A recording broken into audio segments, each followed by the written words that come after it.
नमस्कार, जय हिंद दोस्तों। कैसे हैं आप लोग? आई होप आप सब अच्छे होंगे। मेरा नाम है अनुज वर्मा। मैं आपका स्वागत करता हूं न्यूज़ मेने चैनल पर, जहां आपको न्यूज़ के साथ साथ और भी चीज़ें एग्जाम पॉइंट ऑफ व्यू से देखने को मिलती हैं। तो चलिए शुरुआत करते हैं अपनी पहली न्यूज़ के अंदर। पहली न्यूज़ हमें देखने को मिली है कि देश में पहली बार स्टील की सड़क बनाई गई है। स्टील की सड़क जो गुजरात के सूरत शहर के अंदर में देखने को मिली है। हजीरा पोर्ट के पास लगभग 1.25 किलोमीटर लंबी बनी है सड़क, जो स्टील के स्लैग से तैयार हुई है। क्या है इसके मायने, कैसे तैयार हुई है, स्टील क्या है, मतलब स्टील के इसमें स्टील के पाइप लगे हैं या स्टील की सड़क बनी हुई है, कैसे काम करेगी कैसे नहीं है, देखते हैं है क्या। लेकिन इसको जानने से पहले जान लेते हैं कि बनाई किसने।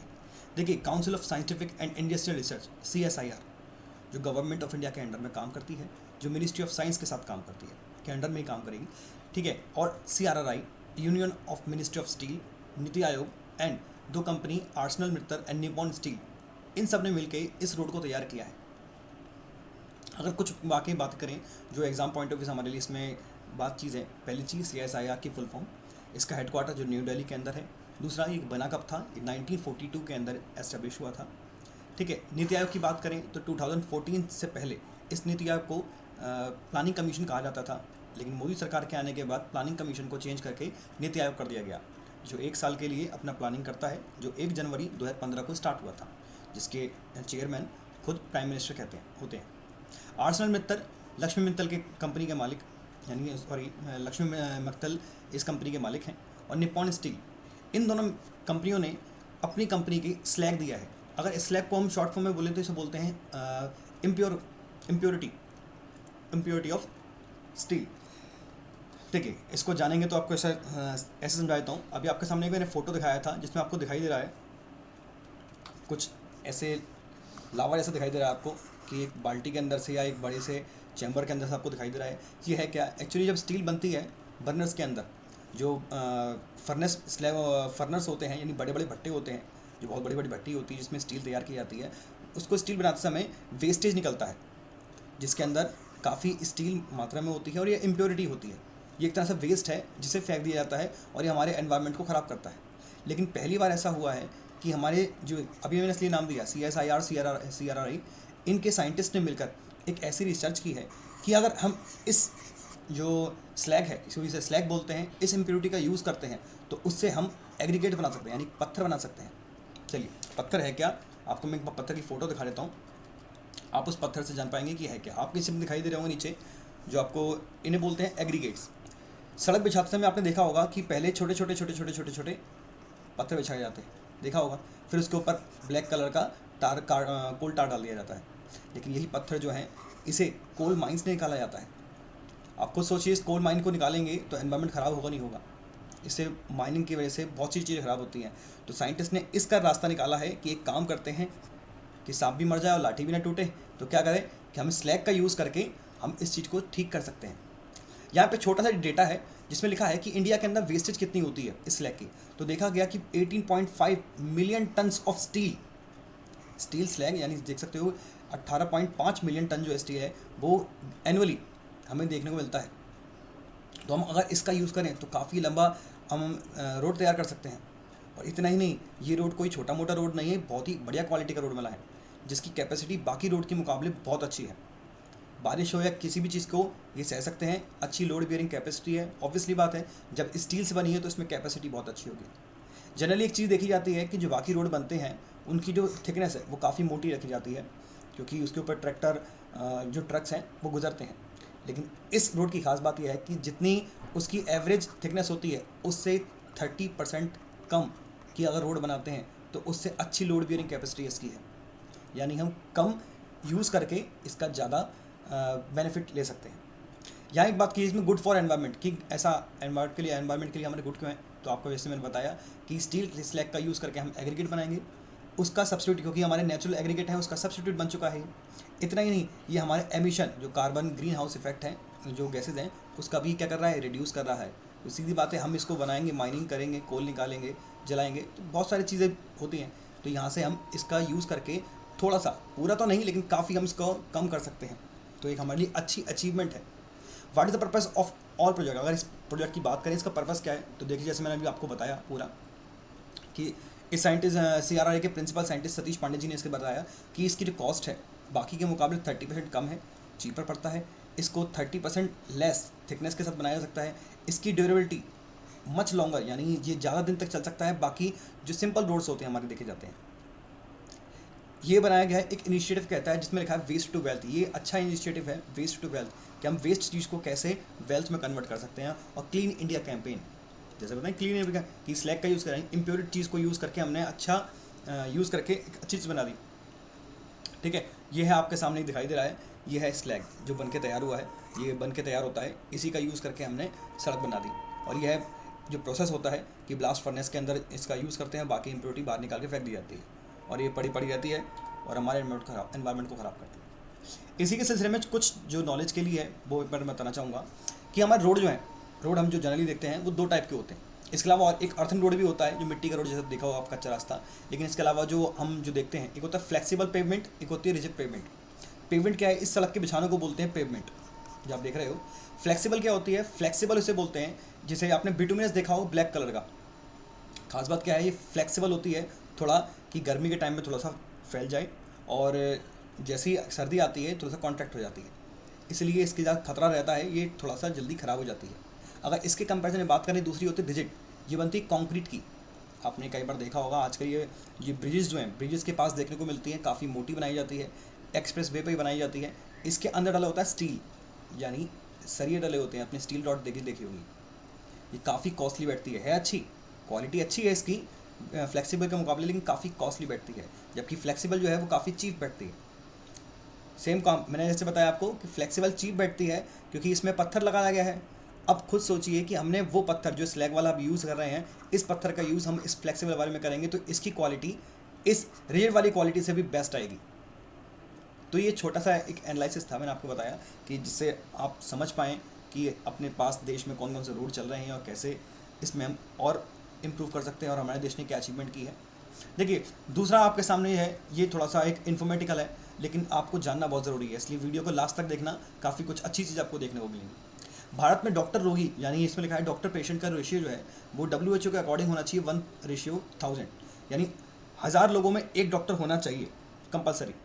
यहाँ पे मैं स्टार्ट करने से पहले आपको एक छोटा सा एक मेम था वो दिखाना चाहूँगा कि एक पेशेंट जाता है डॉक्टर के पास, यानी जो हॉस्पिटल में, और वहाँ पूछता है कि मुझे लाइन में लगना है, मुझे बताइए कब में नंबर आएगा। तो वहाँ वो बताती है टिल 3022 तक आप, ये हमारे पास ऑलरेडी बुकड हैं क्योंकि हमारे पास डॉक्टर कम है, पेशेंट ऑलरेडी बुकड हैं, तो आपका नंबर उसके बाद आएगा, आप उसके बाद कभी भी डेट ले सकते हो। ठीक है, अब यहाँ बात करते हैं, लेकिन इसको समझाने से पहले आपको बोलूँगा कि चर्चा में क्यों न्यूज़। ये न्यूज़ चर्चा में इसलिए है कि हाल ही के अंदर क्या हुआ है कि हमारे जो स्वास्थ्य मंत्री हैं यानी मनसुख मांडविया जी जो हैं, इन्होंने 5 अप्रैल को राज्यसभा के अंदर बताया गया है कि अपने देश के अंदर अभी रजिस्टर्ड हुए हैं एलोपैथिक डॉक्टर 5,65,000, आयुर्वेदिक, यूनानी और होम्योपैथिक डॉक्टर 80% मानते हुए हमारे पास जो रेशियो है वो 1:834 है। मतलब जो WHO कहता है ना कि 1000 पे एक डॉक्टर होना चाहिए, मांडविया सर जी ने बोला है कि हमारे पास लगभग 850 से ऊपर लोगों पे एक डॉक्टर है, उनके हिसाब से वो ठीक है। लेकिन एक छोटी सी रिपोर्ट मैंने छोटा जब चेक किया, जिसमें डेटा हालांकि पुराना है क्योंकि एक्चुअली अभी रिसेंट डेटा आया नहीं है, मिला नहीं, तो पुराना डेटा, लेकिन उससे भी आप आइडिया लगा पाओगे पुराना है तो कितना हो पाएगा, क्योंकि लगभग 2 साल पुराना ही है। इसमें चीज़ लिखी हुई है, ये डाउन टू अर्थ एक मैगजीन आती है जो बताती है कि केवल इंडिया की ही नहीं बाकी और देशों के बारे में बताती है जो नेचर में, एनवायरनमेंट के, हेल्थ सेक्टर में क्या चल रहा है। तो यहाँ लिखा हुआ है कि ऑन एन एवरेज इंडियन के अंदर जो एक एवरेज दिखाया गया, इंडिया के अंदर 11,082 पीपल्स पर एक डॉक्टर अंकल बैठे हैं। देखिए, आप जान पाएंगे न्यूज़ में क्या सच है क्या नहीं है। जो मनसुख मांडविया जी ने बोला है कि हमारे पास 1:34 का रेशियो आ चुका है, ठीक है, क्या है क्या नहीं है, लेकिन मैं आपको एक रिपोर्ट बताना चाहूँगा, ठीक है, एक इन्फॉर्मेशन है कि हमारे पास पहले क्या था और आज क्या बोला गया है कि 11,082 का रेशियो हमारे पास आज है, सॉरी पहले था। तो क्या इतनी जल्दी 2 से 3 साल के अंदर ये हमारे पास इतना हो पाया है, ये शायद आप जानते हैं, मुझे क्या कहने की ज़रूरत नहीं है, मैं यहाँ पे किसी का आर्गुमेंट नहीं कर रहा, लेकिन आपको बताना चाह रहा हूँ कि हमारे पास क्या क्या चीज़ है क्या नहीं है। इन्होंने हाल ही में ये भी कहा, ठीक है, कि हमने अपने बजट के अंदर इम्प्रूवमेंट किया है, पहले से मुकाबले हमने 50%, क्योंकि कोरोना आया था, कोरोना ने सबसे पहले लोगों की कमर तोड़ी इस हेल्थ सेक्टर को लेकर, क्योंकि इसने बता दिया कि हेल्थ में कितना इम्प्रूवमेंट की ज़रूरत है। हर देश को, केवल अपने देश की बात नहीं, हर देश को इम्प्रूवमेंट की ज़रूरत है। इसलिए हमने अपने बजट के अंदर इसको बढ़ा दिया। हमने इस बार 83,000 करोड़ का बजट बनाया। यहाँ एक छोटी सी रिपोर्ट, पुराना ही डेटा लेकिन आप इसको देख पाओगे क्या हालत है। WHO कहता है, वर्ल्ड हेल्थ ऑर्गेनाइजेशन, कि एक डॉक्टर पे 1,000 पेशेंट होने चाहिए, बिल्कुल होने चाहिए। यानी सरकारी डॉक्टर की बात चल रही है, यहाँ प्राइवेट डॉक्टर की बात नहीं है, सरकारी का डेटा है, इतना होना चाहिए। तो आप यहाँ देखिए कितना डेटा दे रखा है, कहाँ का है ये बिहार का डेटा है। लगभग आपके सामने देख पाएंगे, यह 2,83,091, सॉरी मिस्टेक हो गया, मेरी मिस्टेक, 28,391, क्योंकि छोटा छोटा है इसलिए शायद दिखाई नहीं दे रहा स्क्रीन पर। 28,391 पर पेशेंट पर एक डॉक्टर बैठा है, आप खुद देख सकते हैं इसमें।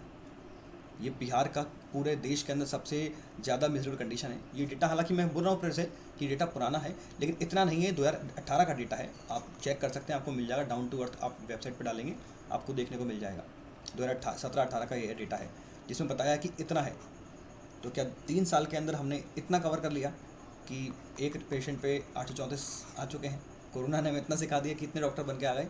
इतना ही नहीं, आपके सामने देख लीजिए, अपने आप एरिया का देख सकते हो किस जगह का क्या है। हरियाणा की अगर बात करें तो हरियाणा के अंदर 10,000 पेशेंट पे एक डॉक्टर अंकल बैठे हैं। मैं तो केवल एक एवरेज ले रहा हूँ इससे, ठीक है। तो कितना है कितना नहीं है ये आपसे ज़्यादा कोई नहीं जान सकता, क्योंकि आप सब जानते हैं, पढ़ते आप भी हैं। बाकी मैं तो आपके सामने छोटा सा एक डेटा दिया है।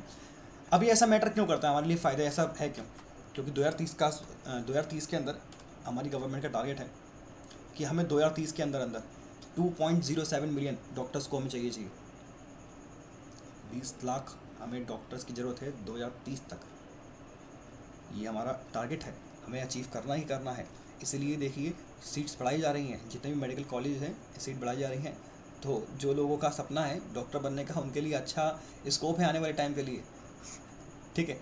तो 2022 के अंदर उन्होंने हमारी सरकार ने आवंटन किया था 86,000 करोड़ अपने हेल्थ सेक्टर के लिए, जो पिछले वाले बजट से 16.75 लगभग 17% के आसपास कह सकते हैं, ठीक है। 17% के आसपास ये एस्टिमेट किया गया था, जो ज़्यादा है इस बार की तुलना में।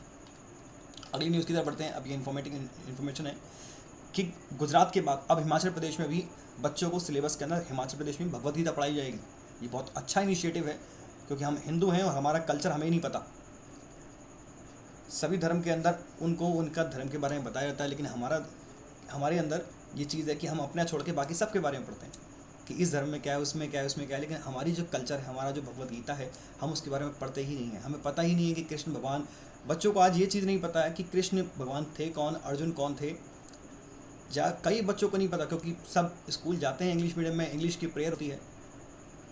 तो बच्चों को इस चीज़ से रूबरू कराना बहुत ज़रूरी है कि कर्म क्या है,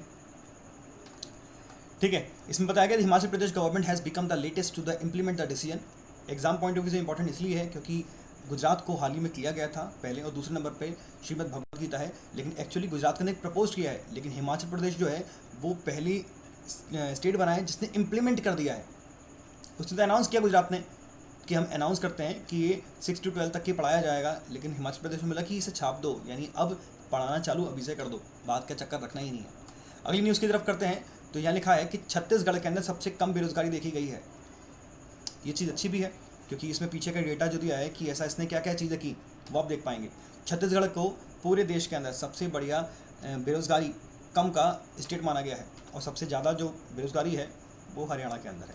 तो देखिए, according to CMIE, Chhattisgarh has registered the unemployment of 0.6% this March के अंदर वहाँ पर बेरोजगारी देखी गई है 0.6%। मतलब सर 100 में से लगभग आधा परसेंट भी, यानी आप ज़्यादा इसको नहीं बोलते तो ऐसे बोलते हैं 1000% में से केवल हमारे पास 60 बंदे ऐसे हैं जो कैसे हैं, जिनके पास रोज़गार नहीं है। जबकि अगर बात करें इसके बाद, अगर बात करें अपने पूरे देश में लगभग 7.6% बेरोजगारी है का एक एवरेज रेट है कि लगभग 100 में से 7.5 लोग ऐसे हैं जो बेरोजगार हैं। हरियाणा की बात करें तो हरियाणा जो है अनएम्प्लॉयमेंट के मामले में सबसे ऊपर चल रहा है, जहां बेरोजगारी की दर 26.7% है। जम्मू कश्मीर की बात करें तो इसके पीछे जम्मू कश्मीर और राजस्थान का नंबर आता है 25% के साथ राजस्थान, और जम्मू कश्मीर 14.5 यानी लगभग 15% के साथ